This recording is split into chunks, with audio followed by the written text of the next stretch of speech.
दूरदर्शन सह्याद्री वाहिनी सादर करत आहे महिला सक्षमीकरणावर आधारित नवी मालिका रात्र वणव्याची 26 जानेवारी पासून। मी आमदार जावडे। नमस्कार। तुमच्याबद्दल बरंच ऐकले। काय हो शिंदे साहेब?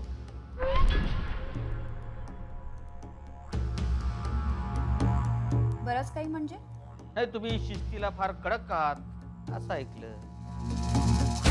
अहो तसं असावंच लागतं जावडे, त्याने कारभाराला शिस्त येते नाही का मॅडम?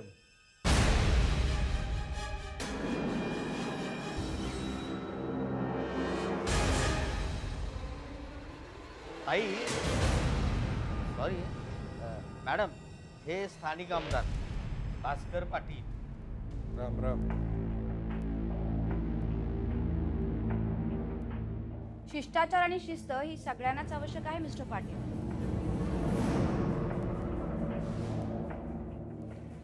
सगळ्यांनाच म्हणजे मुख्यतः लोकप्रतिनिधींना आणि कर्मचाऱ्यांना।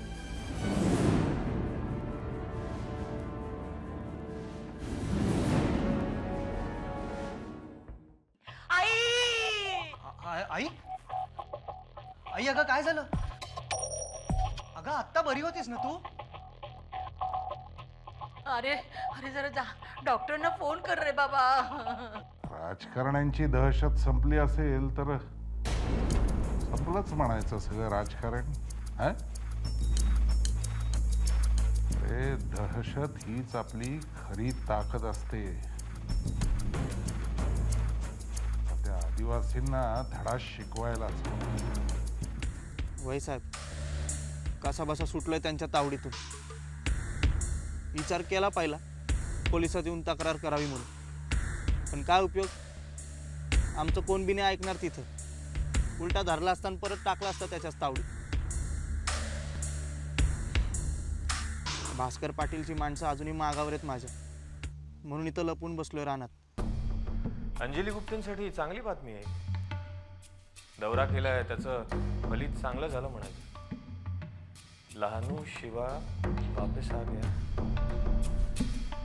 Interesting development. आता प्रशासनावरचा दबाव तरी हलका होईल। आणि तुझ्या याडा पायपांना सगळ्यांचा जीव जाईल बघ आमचा। आम्हाला आमचा जीव नाही गमवायचा बघ। ते मला काय माहित नाही, मी आपल्या जमिनी मिळवणारच।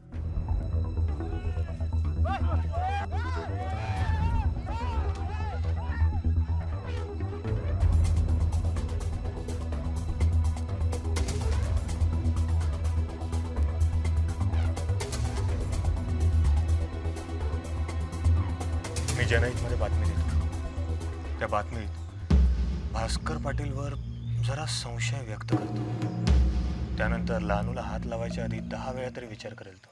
एक मिनिट, कोण तुम्ही? त्या जमीनदारांचे दलाल की कमिशन एजंट?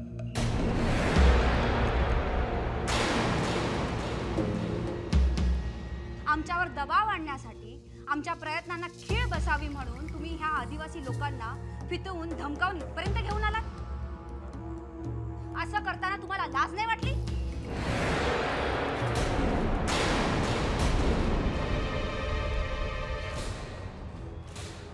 या गरीब आदिवासींना तुम्ही धमकावून फितवून इथे घेऊन आलात, सरकारी कामामध्ये अडथळा आणलात।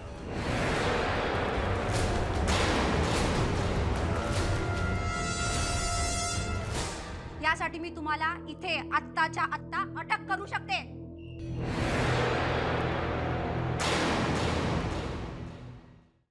ती एक कथा आहे एका मध्यमवर्गीय मुलीची, जी खूप आदर्श, खूप मूल्य घेऊन या सर्व्हिसमध्ये येते, या सेवेमध्ये येते। तिच्या वडिलांनी तिच्या मनावर हे बिंबवलेलं असतं की हे सगळं जे IAS अधिकाराचं वलय आहे हे जनकल्याणासाठी आहे, वंचितांसाठी आहे। शासनाचे विविध विभाग असतात, पण त्या प्रत्येक विभागाचं काम एकच असतं की प्रशासकीय अधिकारी हा सामान्य माणूस आणि सरकारमधला दुवा असतो। आणि म्हणून ही अधिकाराची खुर्ची आहे, ह्याचं पावित्र्य आपण राखलं पाहिजे।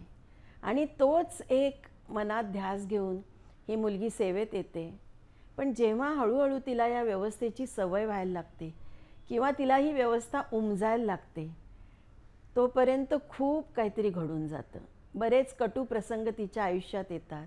आणि मुकेश शर्मांबद्दलही बोलायचं म्हटलं तर त्यांना मी आज अनेक वर्ष ओळखते आहे. ते जे करतात ते उत्तमच करतात आणि त्यांचा हा उत्कृष्टतेचा ध्यास मी अनेक वर्ष पाहत आली आहे.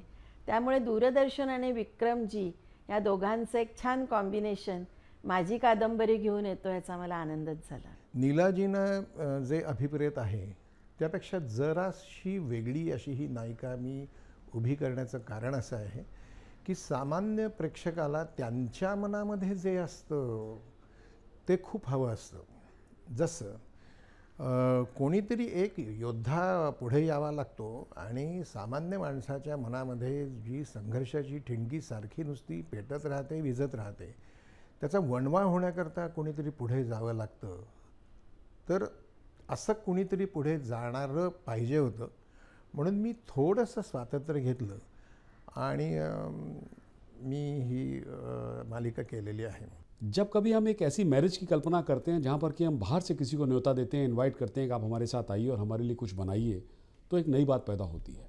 और यही मैंने सोचा जब मैंने विक्रम जी से आग्रह किया, विक्रम गोखले जो कि नेशनल अवार्ड विनर हैं, कि विक्रम जी आप हमारे पास आइए और एक प्रोग्राम ऐसा हम बनाते हैं जो कि थोड़ा हटके हो और वुमेन एम्पावरमेंट पे हो. तो फिर दूसरी तरफ से हमने रिक्वेस्ट किया नीला सत्यनारायण जी से कि आपकी एक जो अच्छी उपन्यास है रात्र वणवायची, उसको अगर लेते हैं जो कि महिला सशक्तिकरण के ऊपर है, क्योंकि जो उसकी कहानी की जो प्रोटैगनिस्ट है, जो नायिका है, वो बहुत सशक्त है. बिकॉज वो एक IAS ऑफिसर है जो कि एडमिनिस्ट्रेशन में है, डिस्ट्रिक्ट एडमिनिस्ट्रेशन में, और वहाँ उसको क्या क्या नहीं झेलना पड़ता है आज के माहौल में, सरकारी तंत्र में, वो सारी चीज़ें विक्रम जी ने उसको कोशिश की है अपने तरीके से सामने लाने की. और मुझे लगता है कि उन्हें काफ़ी सफलता भी मिली है इसमें. तो मेरी रिक्वेस्ट है कि 26 जनवरी से जब हम इसको टेलीकास्ट करें, आप लोग सब इसे देखें, हमें भी एडवाइस करें कि इसमें और क्या हो सकता है, विक्रम जी को भी एडवाइस करें, क्योंकि ये सह्याद्री का पहला प्रयोग है जो कि इन हाउस और बाहर के लोगों ने मिल करके किया है. प्रेक्षक मित्रमैत्रिणींनो, 26 जानेवारी 2015 पासून रात्र वणव्याची ही मालिका जरूर पाहावी. प्रेक्षकांना माझी अगदी प्रेमाची विनंती आहे आणि आग्रह आहे की ही मालिका आपण सर्वांनी बघायची आहे. म्हणजे तुमच्याबरोबर मी सुद्धा बरं का.